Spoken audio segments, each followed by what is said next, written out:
Hey, ladies and gentlemen, welcome back. This is going to be part 1 to What If Goku Was Sent to Planet Vampa.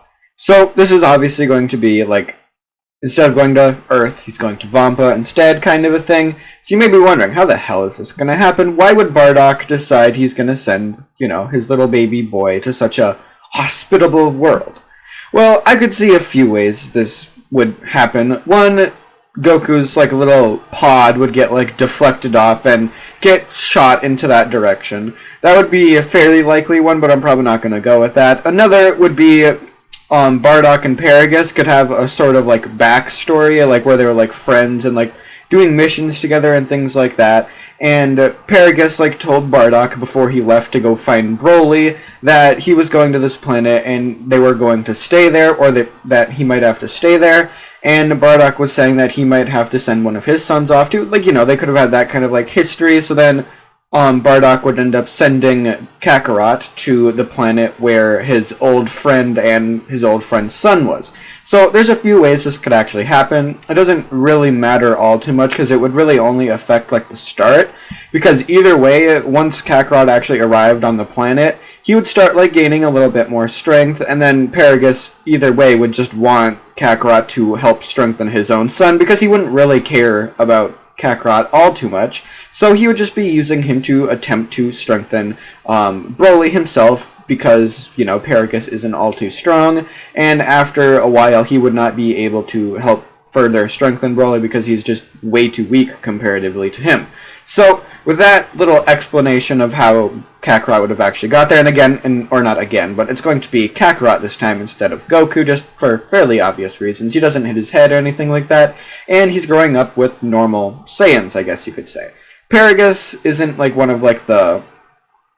Well, he obviously is a planet-conquering Saiyan, but they can't really do any of that stuff. So Goku, or Kakarot, would...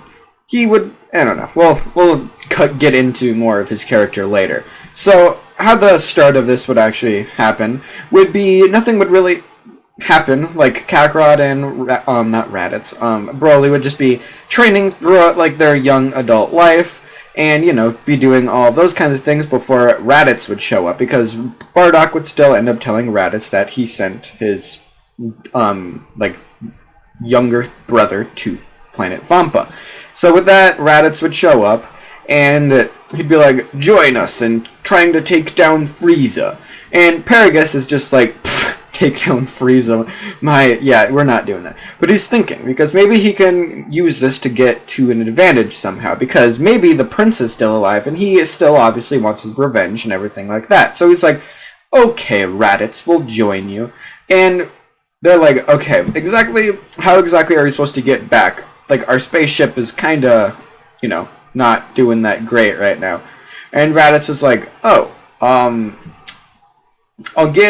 send you some extra pods down, or I'll send you guys one relatively large ship, and then, or I'll call it from the Scouter, or some shit like that. It'll be you're the new recruits that are actually quite powerful, so, they're like, okay, whatever.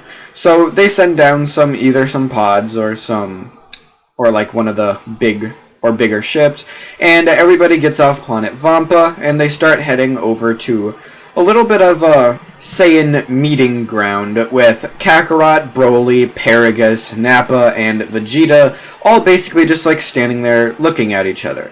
And obviously Kakarot and Broly's obviously just gonna be really strong, but Kakarot would be a lot stronger than his original self in the Saiyan saga.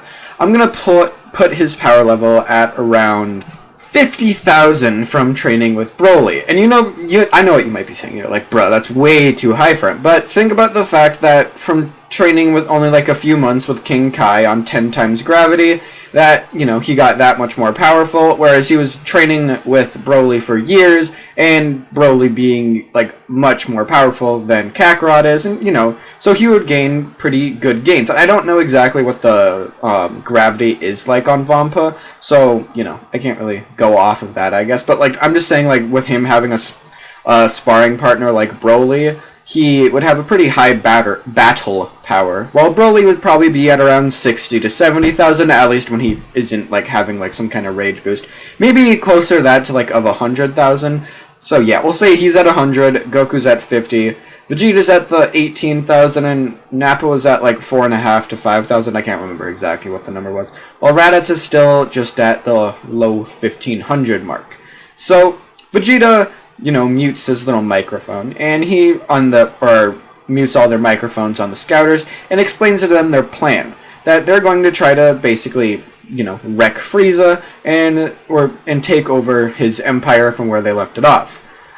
Paragus would be like, okay, whatever, you guys want to try to do it, I don't really care that much. This is what he's thinking, by the way. And because he's just thinking about how he can use this to his advantage. If he can get Frieza to trust him, it would be all the better, because, getting Frieza to trust him would be really good for his cause, and he can get he and Broly back into the Frieza Force. And he's like, okay, this is good. He doesn't really care about Kakarot all that much, because, it's been years since he's ever even spoken with Bardock, so he doesn't really care all too much. He just saw him as a way to get his own son more powerful. So he obviously did that. So with that, they all end up meeting with Frieza, and Frieza's just like, more monkeys, eh? And he's looking at Kakarot, and it reminds him of somebody, but he can't exactly place his finger on it. And he just continues to send them on more and more dangerous missions, trying to get them killed off, because he senses the power, or not senses, but knows the suppressed power levels of Broly and Kakarot are above that of Vegeta. And he's just like, okay, I need to get rid of these people before they get too powerful. So he sends them off planet on more and more dangerous missions with like higher, basically, battle powers than what they're, actually have. And then everybody starts like transforming into like great apes and everything like that. And Kakarot notices something one day. Whenever Broly is like enraged to a certain point, he is able to control his power a little bit more than what he can in the original due to actually like training and fighting with Goku. But he actually enters this weird mode where he gets the power of the Ozaru, but he remains in his base form. And all the Saiyans basically strive to achieve that somehow, but none of them are able to actually do it just yet. And if they do manage to do it, they have no really sort of control, other than like maybe Vegeta would have some control, but people like Kakarot would they might be able to enter the form, but they would not be able to, remain in control over the actual form itself. So with that, after probably 5 or 6 of these missions, all of their battle powers would be raised immensely from what they were originally, with Broly being at 300,000, and obviously that's kind of they're like suppressing themselves. Obviously, they figured that out. So whatever when what the heck is his name? Frieza is using a scouter on them. They can't. Frieza doesn't actually know the actual max power that all of them have. They suppress it to around each of them being at 20,000. But in reality, Broly's at 300,000 with Goku being at 200,000. Vegeta is close behind him at 175,000. With I don't even know where Paragus would probably not be doing much because he's kind of the background character. He's getting to his old age and everything like that.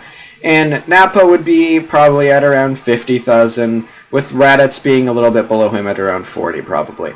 So with that, they are all much more powerful, at least when they actually end up powering up, and they're actually more than, they're much more powerful than even the Ginyu Force kind of a thing. So eventually, they would hear something. They'd hear word of Namekian Dragon Balls. So this would be a few years later than when they actually ended up going to Namek in the first place. And you might ask, what's exactly happening on Earth right now? Well, it's either being ruled by King Piccolo or the little Pilaf Emperor gang thing, whichever it is. It's being ruled by one or the other. It doesn't really matter. Maybe a few surviving humans constantly running away and doing, just trying to escape from all the demons that are basically ruling the world, or basically that kind of thing.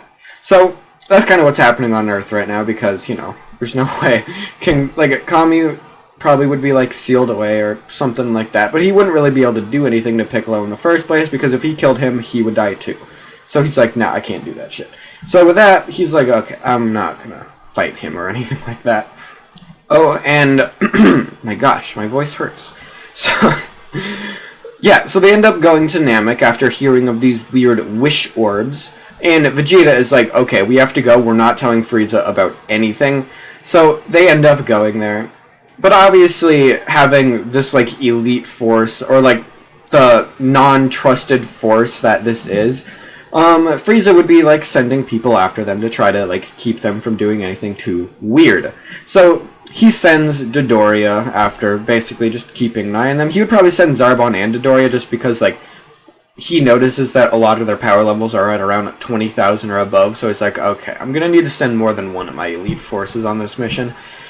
So everybody at this point, they're using their scouters and they're just looking around, trying to figure out exactly where these Namekian Dragon Balls are, before they sense a few high power levels behind them, and they pretend not to notice it for now because they know exactly who it is. They know it's Zarbon and Dodoria, and they're like, okay, we have to figure out how we're going to deal with them in a little bit, but they just kind of like walk around going from village to village, and they eventually get one of the Dragon Balls.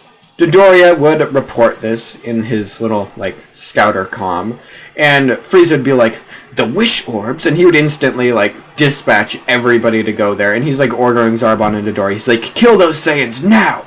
And obviously Zarbon and Dodoria would be absolutely no match for even, like, the weakest of the fighters there, which would be Raditz at a power level of 40,000. So he's like, okay, whatever. So they go around the villages, and they actually try getting them a little bit more peacefully than what Frieza did. Like, obviously they're not going to be, like, nice about it, but, like, they have a lot better intentions than what Frieza did, because what their goal is to actually, like, stop Frieza. So people realize that, and after people like Vegeta would tell them exactly what's going to happen if Frieza gets the Dragon Balls, they're like, okay, whatever, we'll give you the Dragon Balls, but don't screw with us too much. So they get all the Dragon Balls, and they gather them all together. But as they're gathering them all together, they can feel an immense pressure, and they look up to see Frieza's ship. They have one Namekian basically near them, and this is Dende. I'm going to say Dende has his potential unlocked, and he was, because they went to with Guru, and, you know, Dende unlocked his potential and was like, okay, you go help them out. Vegeta instantly knows exactly what they have to do, and he basically explains to them that they're going to basically exploit the Zenkai boosts. They all start blasting each other, like, as many times as they possibly can, until Frieza gets there, while Dende heals them because he has his healing abilities still. So, they would probably manage to get to near-death situations 2 or 3 times before Frieza would fly out of the ship. He would come down and be like, so, you monkeys managed to gather the Dragon Balls for me.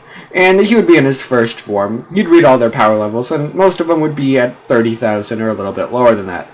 All of them would immediately power up, and Frieza would be completely astonished by this, because most of their power levels are above 1 million. Like, yeah, they're a lot stronger now. So, Broly's is at around 4 million. Kakarot is at the 3 million he was at in the original with, like, all of that stuff. And Vegeta would be at 2.5 million, and, you know, kind of different things like that. While, like, Raditz and Nappa would only be at, like, 400,000, because they didn't get as much of a power boost, because they don't have the same potential that the other 3 have. So, with that, they're like, Frieza's like, shit. And he immediately transforms into his 3rd form, and obviously that would not be anywhere near enough, so he transforms into his 4th form. So, with that, or his final form, whichever you want to call it, he powers up to half power after realizing that 5% wasn't going to be enough to take them all down at the same time. And when he does so, all of the Saiyans, this has been like years later, so they actually have control over the, what is it fucking called? The wrathful form, or like what Broly uses when he gets like enraged. So all of them enter their wrathful form, with Broly obviously being the strongest at like 40 million, Kakarot at, you know, 30 million, everything like that. You know, you can gauge the power levels pretty easily. It's a 10 times multiplier still. So, with that, that's where I'm going to leave this part off, with Frieza basically like looming over them as they're getting ready to battle him. So, that's where I'm going to leave this part off. I'll see you guys in the next part. Peace out. Bye.